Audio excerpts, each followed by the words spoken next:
सुबह 10 बजे तक सोने वाली और बार बार उठाने पर भी थोड़ी देर और सोने दो ना कहने वाली बिंदु आज सुबह 6 बजे ही उठ गई थी। इतना ही नहीं, उसने सबके लिए चाय बनाई, पेपर लेकर आई, बगीचे में पानी दिया और पापा को सुबह मॉर्निंग वॉक के लिए भी उठाया। सभी लोग बिंदु को बड़ा आश्चर्य से देख रहे थे। सभी का एक ही सवाल था, बिंदु तुम यह क्या कर रही हो? बिंदु ने धीरे से जवाब दिया, 3 महीने हो गए हैं मेरी शादी तय हुए। वहां पर कौन होगा मेरे आगे पीछे घूमने वाला? वहां तो सब मुझे ही करना होगा। बस इसीलिए आज से शुरू कर दिया। घर की बेटी को इतना समझदार होते हुए देख सबको खुशी हो रही थी और साथ ही साथ बुरा भी लग रहा था। बुरा लगने जैसी बात भी थी, क्योंकि अब वह हमेशा के लिए उनको छोड़कर उसके ससुराल जाने वाली थी। एक और महीना बीत गया और आखिरकार बिंदु की शादी हो गई। वह अपने ससुराल आ गई। सुबह समय पर जाग पाएगी या नहीं, इसी विचार में वह रात भर सो ही नहीं पाई। सुबह होते ही उसने नहाकर पूजा की और खाना बनाने की तैयारी करने लगी। वह सोचने लगी कि आज खाने में क्या बनाया जाए जो बड़े और बच्चों दोनों को पसंद आए। तभी पीछे से एक मीठी आवाज आई। बिंदु ने पीछे मुड़कर देखा तो उसकी सासू माँ थी। अरे बेटा, इतनी जल्दी क्यों उठ गई? शादी की भाग दौड़ में थक गई होगी, ऊपर से घर वालों की याद भी तो आती होगी और मैं जानती हूँ रात को ठीक से सो भी नहीं पाई होगी। ऐसे तो तुम्हारी तबीयत खराब हो जाएगी। बिंदु मन ही मन सोचने लगी, मेरी सासू माँ तो बिल्कुल वैसी नहीं है जैसी मैं सोच रही थी। मैं तो डर के मारे कितने दिनों से सुबह जल्दी उठने का प्रयास कर रही थी। यहाँ तो परिस्थिति बिल्कुल अलग है।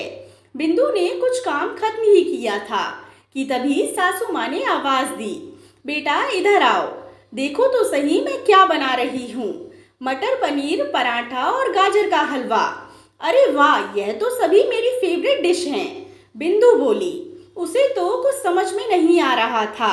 उसे लग रहा था जैसे यह सब सपना है।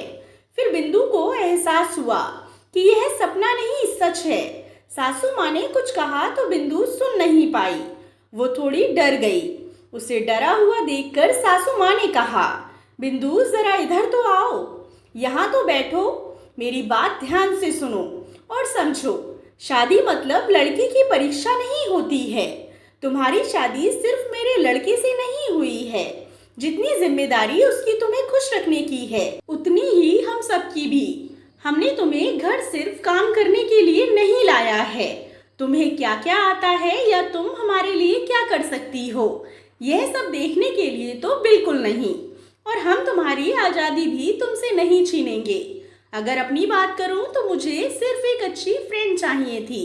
मैं बिल्कुल नहीं मानती कि बहू को सुबह सुबह जल्दी उठकर पूजा पाठ करना चाहिए और मैं यह भी नहीं मानती कि बहू को बहुत अच्छा खाना पकाना आना चाहिए।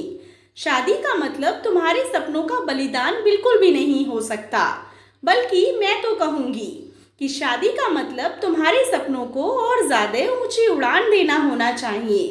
हम सब हमेशा तुम्हारे साथ हैं, हर दिन हर पल। बिंदु की शादी को अब 10 साल बीत चुके थे। इन 10 सालों के सफर में उसने जो अनमोल रिश्ते कमाए थे, उनमें से एक थी माँ। जी हाँ, वही सासू माँ जो अब उसकी माँ बन चुकी थी।